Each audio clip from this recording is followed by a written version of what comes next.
ಒಣಮೀನು ಅಥವಾ dry fish ಫ್ರೈಯನ್ನು simple ವಿಧಾನದ ಮೂಲಕ ಹೇಗೆ ಮಾಡೋದನ್ನು ಇಲ್ಲಿ ತೋರಿಸ್ತಾ ಇದ್ದೀನಿ. ತುಂಬ ಸಿಂಪಲ್ ಆಗಿರುತ್ತೆ, ಹಾಗೆ ತಿನ್ನಲಿಕ್ಕೂ ಕೂಡ ತುಂಬ ಟೇಸ್ಟ್ ಆಗಿರುತ್ತೆ.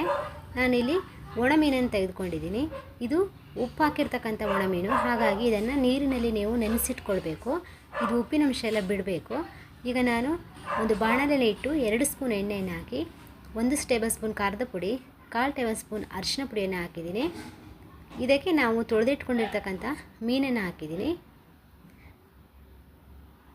ಈಗ ಚೆನ್ನಾಗಿ ಮಿಕ್ಸ್ ಮಾಡಿ ಎಣ್ಣೆಯಲ್ಲಿ ಫ್ರೈ ಮಾಡಬೇಕು. ನೋಡಿ, ಇಲ್ಲಿ ಈ ರೀತಿ ಮೀನು ಚೆನ್ನಾಗಿ ಫ್ರೈ ಆಗುತ್ತೆ. ಉಪ್ಪಿನ ಅಂಶ ನೋಡ್ಕೊಂಡು ಇದಕ್ಕೆ ಉಪ್ಪನ್ನು ಆ್ಯಡ್ ಮಾಡಿ. ನೋಡಿ, ಈಗ ರುಚಿಯಾದಂಥ ಒಣಮೀನು ಫ್ರೈ ರೆಡಿಯಾಗಿದೆ. ತುಂಬ ಟೇಸ್ಟ್ ಆಗಿರುತ್ತೆ. ಇದು ರೈಸ್ ಜೊತೆಗೆ ಸೈಡ್ ಡಿಶ್ ಆಗಿ ಇದನ್ನು ಯೂಸ್ ಮಾಡಿಕೊಂಡಾಗ ತುಂಬ ಚೆನ್ನಾಗಿರುತ್ತೆ. ಇದ್ರ ಫುಲ್ ವಿಡಿಯೋ ನಮ್ಮ ಯೂಟ್ಯೂಬ್ ಚಾನಲ್ ಇದೆ.